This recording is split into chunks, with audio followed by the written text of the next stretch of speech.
नमस्कार दोस्तों। Teaching aptitude से जो विस्तार से बात की थी कल पहले पार्ट में, आज दूसरा पार्ट देखते हैं। अधिगमकर्ता शिक्षार्थी, लर्नर और स्टूडेंट एक ही चीज़ है। अधिगमकर्ता को अध्येता एवं पाठक भी कहते हैं। अधिगमकर्ता सीखने वाले को कहते हैं। अधिगमकर्ता की विशेषताएं क्या हैं? शारीरिक रूप से स्वस्थ हो और मानसिक रूप से स्वस्थ हो, मूलभूत क्षमता एवं योग्यता हो इसके अंदर, स्वाभाविक रुचि, पूर्व ज्ञान, अभिप्रेरणा का स्तर, जीवन उद्देश्य और अधिगमकर्ता का दृष्टिकोण अच्छा होना चाहिए। शिक्षण में रुचि, बाधाओं से लड़ने की शक्ति, अधिगमकर्ता की तत्परता, ये सारी चीज़ें हैं इसमें। अगला देखते हैं रचनावादी दृष्टिकोण के आधार पर शिक्षण अधिगम। रचनावादी दृष्टिकोण के आधार पर शिक्षा अधिगम प्रक्रिया को 5 भागों में बांटा गया है: संलग्न, अन्वेषण, व्याख्या, विस्तार, मूल्यांकन। इसे E5 के नाम से जाना जाता है। ठीक है। यूनिक, एक्सप्लोर, एक्सप्लेन, एक्सप्लोरेट और एवोल्यूशन। ठीक है। E5 किसका है? ये रचनावादी दृष्टिकोण के आधार पर इसे 5 भागों में बांटा जाता है। शिक्षक, शिक्षा देने वाले को शिक्षक कहते हैं। जो शिक्षा देता है वो शिक्षक कहलाता है। एक आदर्श शिक्षक की विशेषताएं क्या है? उच्च शैक्षणिक योग्यता होनी चाहिए, उसमें विषय का पूर्ण ज्ञान होना चाहिए, शिक्षण विधियों का प्रयोग करने वाला होना चाहिए, सहायक सामग्री का ही प्रयोग करना चाहिए उसको, व्यक्तिगत विभिन्नता की समझ होनी चाहिए, कक्षा में अलग अलग बौद्धिक क्षमता के विद्यार्थी बैठे हैं, पाठ सहगामी क्रिया में रुचि रखने वाला होना चाहिए, समय का पाबंद, कुशल वक्ता होना चाहिए। चलिए आगे देखते हैं। अगला है आपका, इसमें छात्रों के प्रति प्रेम और सहानुभूति होना चाहिए। एक अच्छे शिक्षक में धैर्य का गुण होना चाहिए, शिक्षक में उत्साह का गुण होना चाहिए। अधिगम शिक्षण को प्रभावित करने वाले कारक कौन कौन से हैं? शिक्षण क्या है? एक जटिल प्रक्रिया है जिसके अंतर्गत शिक्षण सूत्र एवं शिक्षण को प्रभावित करने वाले कारक आते हैं। अधिगम एवं शिक्षण को प्रभावित करने वाले कारक कौन है? शिक्षक की योग्यता। ठीक है। दूसरा है शिक्षण क्रिया का नियोजन। तीसरा है शिक्षण कौशल। ठीक है। अब देखते हैं अगला है विषय वस्तु की विशेषज्ञता। शिक्षण सहायक सामग्री के रूप में क्या है? टीचिंग एड्स और सपोर्ट्स मटेरियल। शिक्षक द्वारा शिक्षा को रोचक बनाने के लिए जिन साधनों या सामग्री का उपयोग किया जाता है उन सभी को शिक्षक सहायक सामग्री, शिक्षण की सहायक सामग्री कहते हैं। शिक्षण सहायक सामग्री 3 प्रकार की होती है। एक होती है दृश्य सामग्री, एक होती है श्रव्य सहायक सामग्री, एक होती है दृश्य और श्रव्य सहायक सामग्री। ठीक है।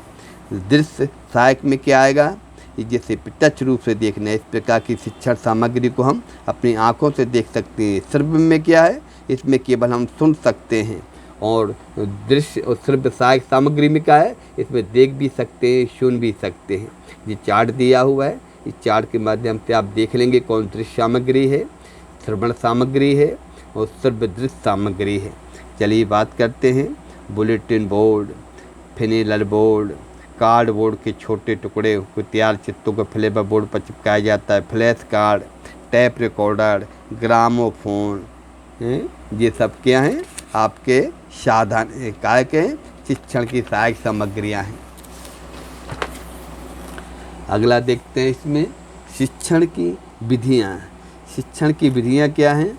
शिक्षण की विधियों के रूप में सबसे पहले आपका शिक्षक केंद्रित विधि क्या है? पहला शिक्षक केंद्रित विधि है आपका, पहला है शिक्षक केंद्रित विधि। दूसरा क्या है? पहला क्या है? शिक्षक केंद्रित विधि आपका। ठीक है। दूसरा इसमें कौन कौन आते हैं आपके? इसमें आता है व्याख्यान विधि आती हैं, व्याख्यान प्रदर्शन विधि आती हैं। ठीक है। इसमें फिर है आपका दूसरा है आपका समूह शिक्षण विधि है। इसके बाद है आपका टेलीविज़न वीडियो प्रस्तुति विधि है आपका। इसके बाद है समीक्षा नीति,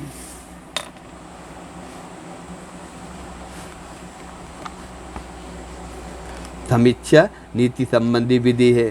प्रश्नोत्तर शिक्षण विधि है। फिर दूसरा क्या है आपका विद्यार्थी केंद्रित विधि। विद्यार्थी केंद्रित विधि में आपके कितने आते हैं, भूमिका के सहयोगकर्ता के समान होता है। इसमें देखिए कार्यक्रम अनुदेश विधि है, इसमें आपका इसमें गुण 2 दिए हुए हैं। फिर इसमें है आपका सुपुर्द नियम अधिन्यास कार्य विधि, अनुमानी विधि, प्रयोगशाला विधि, ये सारी चीज़ें आती हैं शिक्षण सहायक सामग्री के रूप में। आगे देखते हैं इसमें पर्यवेक्षण या निरीक्षण विधि, प्रायोजन विधि। इसके बाद है आपका यहाँ देखिए कंप्यूटर आधारित शिक्षण विधि, इसमें भूमिका निर्वहन कार्य नीति है। खेल शिक्षण विधि है। परस्पर संवादी और संवादात्मक वीडियो विधि है। मस्तिष्क उद्दीलन या मानसिक उद्दीलन विधि है। यथार्थवत शिक्षण या सतत अनुकरण का रूप शिक्षण विधि है। इसके बाद आता है मूल्यांकन। मूल्यांकन में क्या है, मूल्यांकन के क्या होते हैं, कुछ उद्देश्य होते हैं मूल्यांकन, जैसे ज्ञान की जांच, विकास की जानकारी, अधिगम की प्रेरणा, व्यक्तिगत भिन्नताओं की जानकारी, निदान, समस्या का कारण जानना, शिक्षण की प्रभावशीलता ज्ञात करना, पाठ्यक्रम में सुधार, शिक्षण सहायक सामग्री की उपादेयता की जानकारी। ये मूल्यांकन की विशेषताएं हैं। 11 दिए हैं।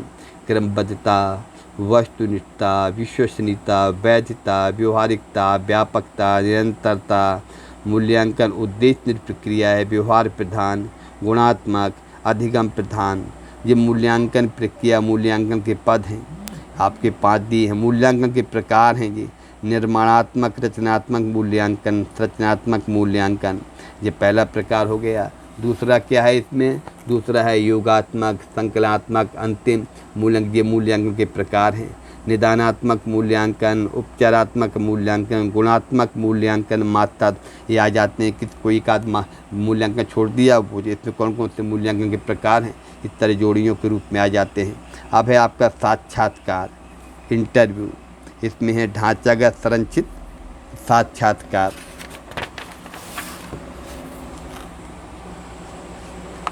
अगला है इसमें ढांचा विहीन असंरचित साक्षात्कार, केंद्रित साक्षात्कार, नैदानिक साक्षात्कार। शिक्षण की अन्य महत्वपूर्ण विधियाँ हैं। सूक्ष्म शिक्षण, माइक्रो टीचिंग, इसकी विशेषताएं दी गई हैं आपका। दूसरा है केस स्टडी। तीसरा है आपका पैनल चर्चा। चौथा है आपका अनुशिक्षण विधि। इसके बाद है आपका मॉरल शिक्षा, नैतिक एजुकेशन। नैतिक एजुकेशन में है आपका देखिएगा, नैतिक शिक्षा का उद्देश्य क्या है, शारीरिक और मानसिक शक्तियों का विकास, तर्क शक्ति का विकास, नैतिकता का विकास, आध्यात्मिक विकास। आगे देखते हैं इसमें। आगे है आपका ज्ञानार्जन का उद्देश्य, चरित्र निर्माण, ज्ञानेंद्रियों का प्रशिक्षण, निस्वार्थ कार्य प्रेरणा, नैतिक शिक्षा की अवधारणा। इसमें आपका है मानसिक स्वास्थ्य, शारीरिक स्वास्थ्य का प्रशिक्षण, धार्मिक प्रशिक्षण के नागरिक अधिकार एवं कर्तव्य, शुद्ध आचार विचार, उपयुक्त सामाजिक आचरण। नैतिक शिक्षा की आवश्यकता क्यों है, चरित्र निर्माण के लिए और उचित मूल्यों का समावेश, अच्छे गुण आदतों के निर्माण करने के लिए। इसके बाद आता है मूल शिक्षा, वैल्यू एजुकेशन। मूल शिक्षा के उद्देश्य हैं आपका, मूल शिक्षा के सिद्धांत हैं आपका, मूल शिक्षा की विशेषता, मूल शिक्षा के महत्व और ऑनलाइन शिक्षा, डिजिटल शिक्षा है आपकी। इसके बाद है आपका तुल्यकालिक या समकालिक शिक्षण अधिगम, अतुल्यकालिक असमकालिक शिक्षण अधिगम और ऑनलाइन तरीके से डिजिटल शिक्षा है। इसमें सबसे पहले आता है योजना, समीक्षा, व्यवस्था, मार्गदर्शन, वार्तालाप, गृह कार्य, ट्रैकिंग, सराहना। इसका डिजिटल शिक्षा और शैक्षिक तैयारी के लिए राष्ट्रीय पहल क्या है, PME विद्या कार्यक्रम, दीक्षा, स्वयं प्रभा, आपका CBSE शिक्षा स्वर, NCERT की 400 से अधिक फाइल शिक्षा स्वर के रूप में उपलब्ध है। NIOS, IITPL, स्वयं की विशेषताएं दी हुई हैं। मॉसिज ओपन ऑनलाइन केसेस।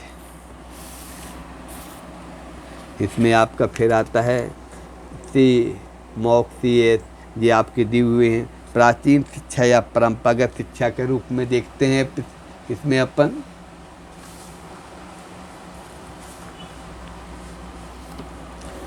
इसमें गुरुकुल शिक्षा प्रणाली के बारे में बात की गई है। औपचारिक अनौपचारिक शिक्षा प्रणाली में अंतर बताया गया है इसमें आपका।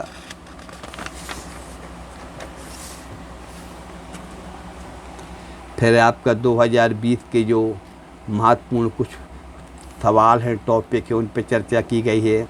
अभिक्रमित अनुदेशन, अभिक्रमित अधिगम के सिद्धांत, छोटे सोपानों का सिद्धांत, तुरंत आश्वासन का सिद्धांत। इस तरीके से जो आपका स्किनर और काउडर में अभिक्रमित अनुदेशन की निम्न विधियाँ बताई गई हैं। रेखीय बाह्य अभिक्रम, सांख्यिक आंतरिक अभिक्रम, अवरोही अभिक्रम, अभिक्रम अधिगम के सोपान क्या हैं, व्यक्तिगत विभिन्नता के आधार क्या हैं। ये आपको सारी चीज़ें इसमें आपको अध्ययन कर लेना है आपको कायदे से। इसमें आपको सब कुछ समझ में आ जाएगा आपको। आगे देखते हैं इसमें क्या है। फिर इसमें है आपका व्यक्तिगत भिन्नता जानने की विधियाँ, जॉन पियाजे का संज्ञानात्मक विकास का सिद्धांत, ये बहुत आता है आपका। व्यक्तिगत विभिन्नता के आधार इसमें दिए हुए हैं, ठीक है। आगे है पूर्व संख्यात्मक अवस्था, मूल संख्यात्मक। अब इसमें जितने भी टीचिंग एप्टीट्यूड से संबंधित OT क्वेश्चन बनेंगे वो आपको कई पार्टों में आपको चैनल में डाल दिए जाएंगे, उनका अध्ययन करिएगा, इसको विस्तार से पढ़िएगा आप धीरे धीरे कायदे समझ के, तो दिमाग में काफ़ी चीज़ें बैठेंगी। फिर आप OT MC क्वेश्चन के हल करेंगे, क्योंकि पहला पेपर बहुत महत्वपूर्ण है। अगर आपको UGC नेट में निकलना है तो पहले पेपर पे बहुत ज़्यादा ध्यान देना पड़ेगा। इसमें आप थोड़ा सा गंभीरता से ध्यान देंगे तो मार्किंग अच्छी हो जाएगी आपका। हो सकता है आपको JRF मिल जाए। इसमें थोड़ा सा फर्स्ट पेपर भी साथ साथ देखते जाइए। व्यक्ति सब्जेक्ट का तो बहुत अच्छी कमांड कर लेता है, पर फर्स्ट पेपर की तरफ ध्यान नहीं देता, इसलिए वो थोड़ा सा इसमें रुक जाता है। तो चलिए आगे बात करेंगे अपन लोग अगले टीचिंग एप्टीट्यूड के OT वाले पार्ट के लिए। तब तक भी धन्यवाद दोस्तों।